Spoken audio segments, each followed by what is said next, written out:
বৃদ্ধাশ্রমে থাকা মা সেজেছি। তুমি বৃদ্ধাশ্রমে থাকা মা সেজেছো। তোমার নাম কি? তামান্না ইয়াসমিন। তুমি কোন শ্রেণীতে পড়ো? পঞ্চম শ্রেণীতে। আচ্ছা, তুমি আজকে যে বৃদ্ধাশ্রমে থাকা মা সেজেছো, কেন সেজেছো? আমার খোকাকে আমি ছোট্ট থেকে মানুষ করেছি তাকে। সে এখন মস্ত বড় অফিসার। সে একটা বড় বাড়ি তৈরি করেছে।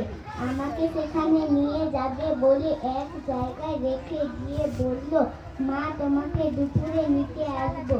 ফোন করে বলি, বাবা দুপুর তো হয়ে গেল, তুই আমাকে নিতে আসবি বলে আসবি না যে?